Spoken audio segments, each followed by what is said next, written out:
Good evening, and thank you a lot that you answered to make an interview with you. First question, why have you decided to translate your book on Serbian and to present it here in Belgrade? The question is important, and I'm happy that you ask it.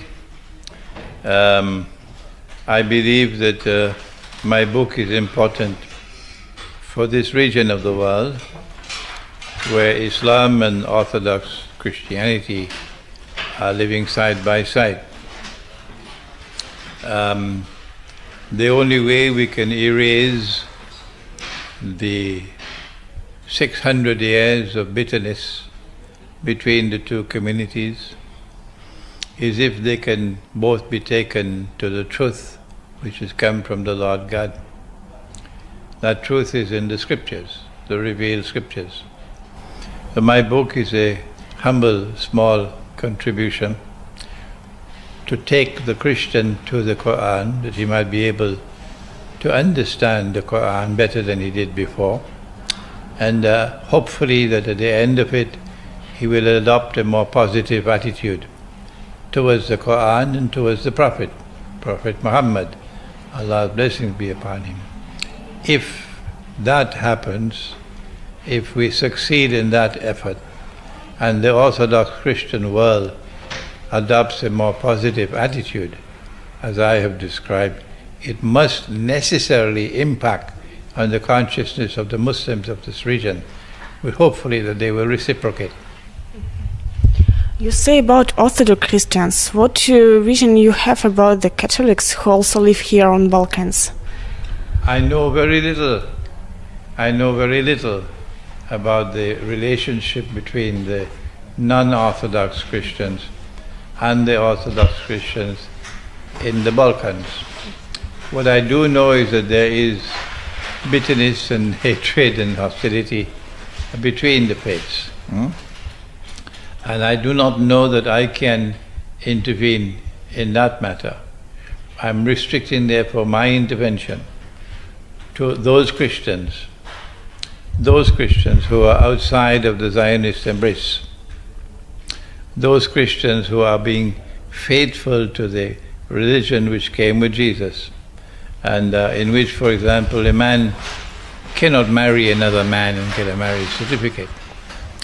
It is with those Christians that I believe that the world of Islam has a chance of drawing closer and forming friendship and eventually an alliance. When you speak about this kind of unity between Orthodox Christians and Muslims, do you mean first of all maybe the system of value or some geopolitical ideas and purposes?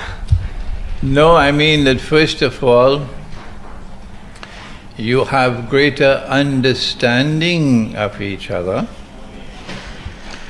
and that greater understanding leads to more respect for each other, that the Orthodox Christian adopts a more positive attitude towards the Quran and towards the Prophet than perhaps he's ever done in the past.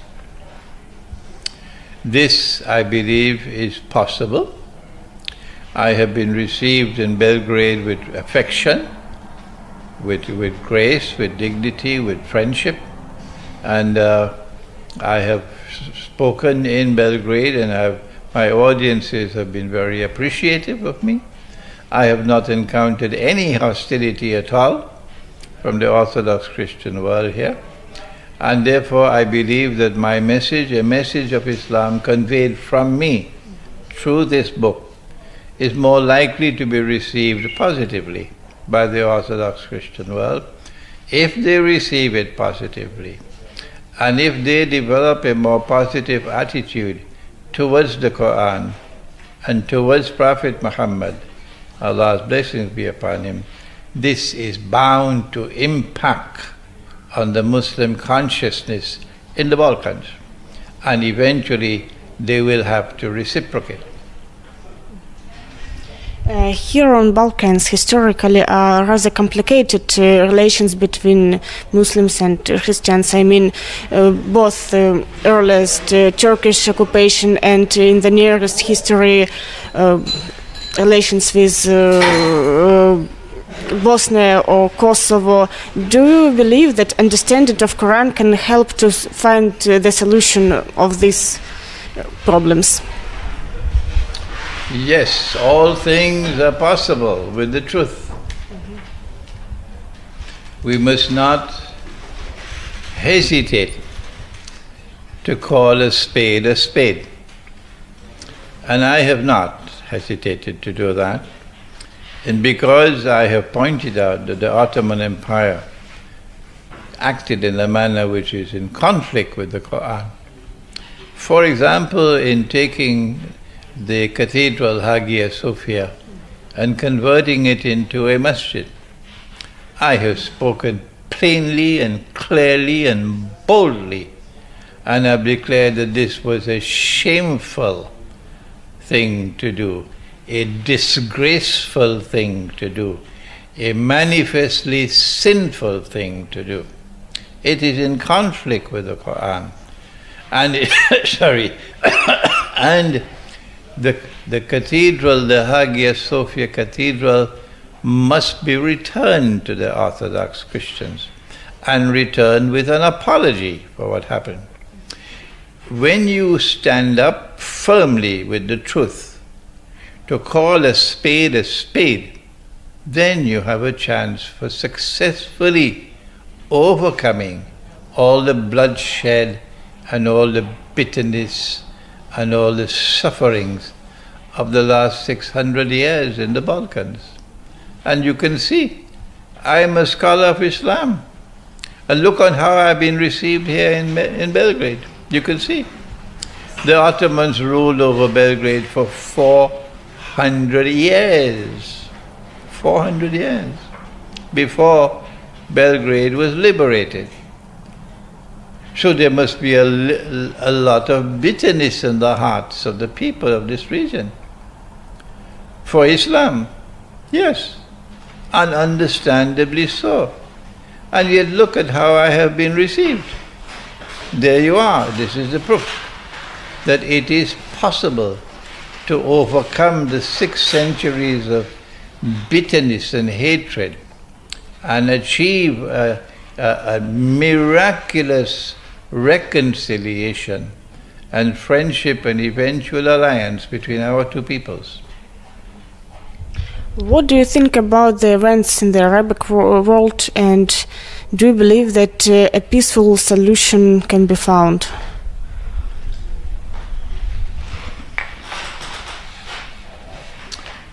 Jerusalem is at the heart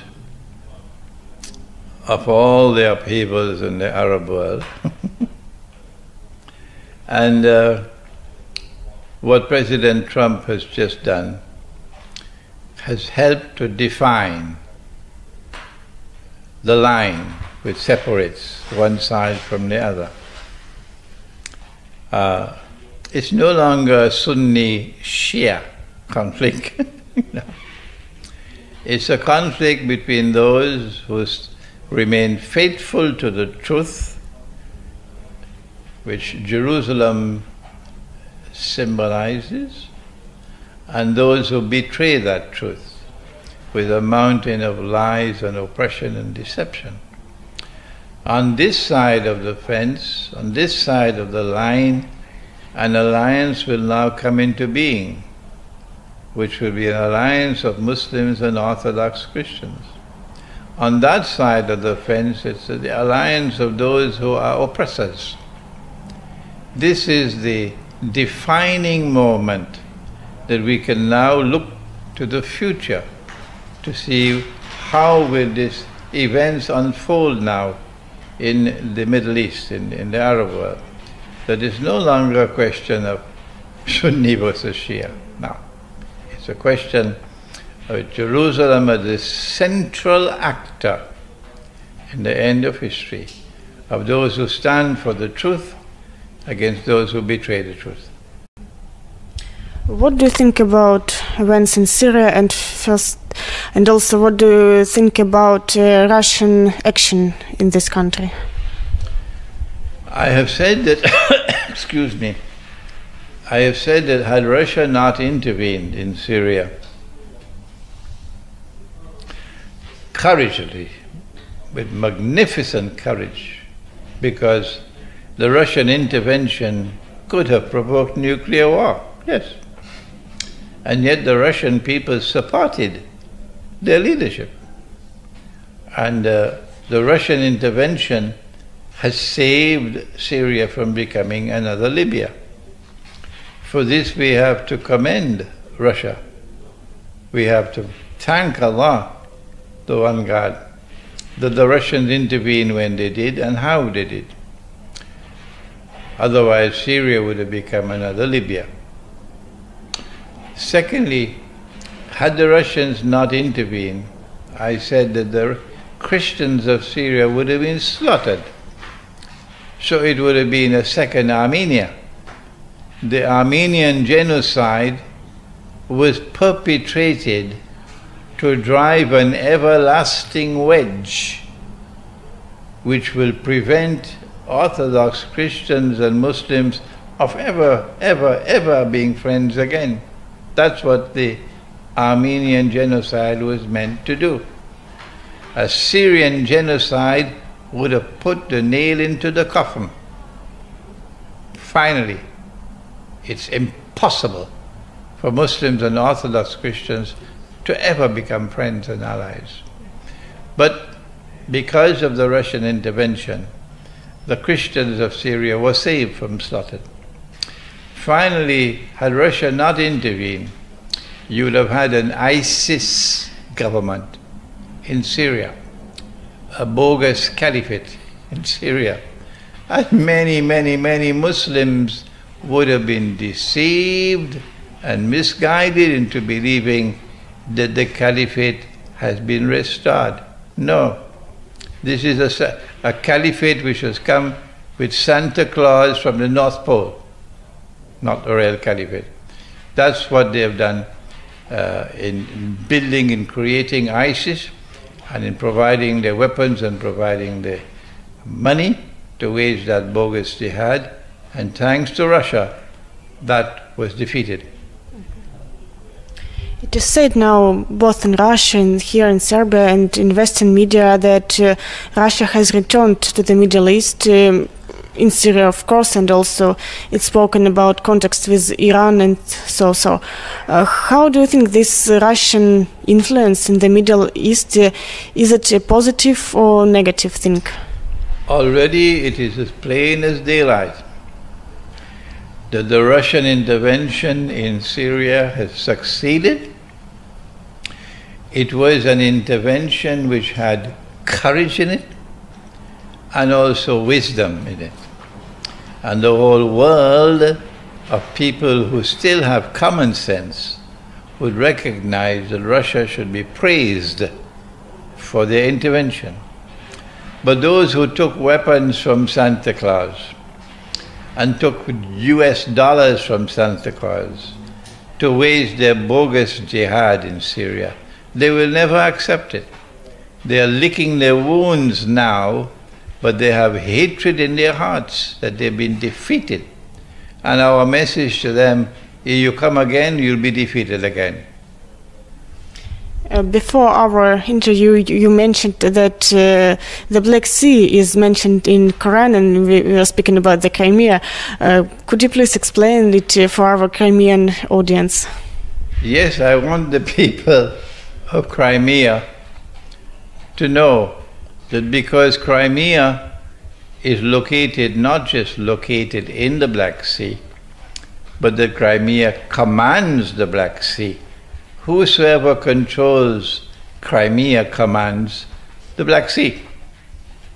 That the Black Sea is in the Quran, and therefore Crimea is in the Quran because the Black Sea is in the Quran.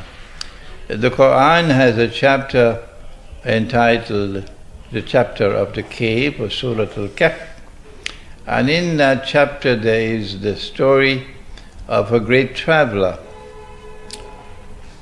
He is called Zulkarnain, meaning the one who impacts on two ages or two peoples or two generations. So this is a story which impacts on two ages, the one which passed and the one which is to come. And in this travels of Zulkarnain, he is someone who has faith in the one God, and he has been bestowed with power. So when power rests on the foundations of faith, how will power be used? He travels in the direction of the setting of the sun, and he comes across a body of water which is dark and murky. And our commentators identify that body of water as the Black Sea. And there at that Black Sea, the Lord God asks him, how are you going to use your power with the people who live there? And he said, those who are wicked in their conduct, those who are oppressors, I will punish them. I will punish them. I will use the power that I have, which rests on the foundations of faith, to punish the wicked, to punish the unjust, to punish the oppressors. And when they return to you, you will also punish them. And I will reward and treat nicely those who have faith and whose conduct is righteous. Then he traveled in the opposite direction, which took him to the Caspian Sea. And there he met another people. And then he traveled in the third direction, which took him to Gog and Magog. And Gog and Magog, like Zulkarnain, have power, indestructible power. Only the Lord God can destroy them. But they use their power to oppress. They use their power wickedly, to corrupt, to destroy. So they are people without faith, Gog and Magog. When they are released, then of course the world will be a world in which power will be used to oppress. That's the world today. That's the world today, excuse me. Zulkarnain built a barrier with blocks of iron and coated it with copper, and prevented Gog and Magog from being able to come out. And so they were contained. In the language of a game called chess, we say they were checkmated. They were rendered, they could not harm anyone. And so they remained safe. The people are now safe. And Zulkarnain said that what I have done is because of the kindness of the Lord God. But one day he's going to bring down that barrier, and these people are going to be released, Gog and Magog. When they are released, then the people from a certain town which was destroyed and who were expelled and banned from returning to that town by the Lord God will be brought back to that town. The town is Jerusalem. So when the Jews are brought back to Jerusalem, those who bring them back are Gog and Magog. Yes. So now we have Zulkarnain, which means two ages. The first age is one in which he contained them by building a barrier with blocks of iron and copper. What's going to happen the second time around? When will the second age come? Answer? We have to look to train our eyes onto the Black Sea. When we see in the region of the Black Sea power emerging on the foundations of faith in the region of the Black Sea, we know that this is the second of the two ages, Karnain, two ages. And power is now going to be used in the region of the Black Sea to punish the oppressor, to punish those who are unjust in conduct, those who are wicked. It is as plain as daylight that power has now returned in the region of the Black Sea, which rests on the foundations of faith. You know that your opinion about the Islamic world, about Russia, about the West, can be not welcome in the West, of course, and in some maybe Islamic countries. What do you think about that? The prophets of the One God have set an example for us that the truth must be proclaimed without regard for consequences. We have to follow in the footsteps of the prophets of the One God. And what I do is I proclaim the truth without regard for consequences. And I pray that the Lord God might protect me. Thank you very much, and good luck to you in your work. You're welcome.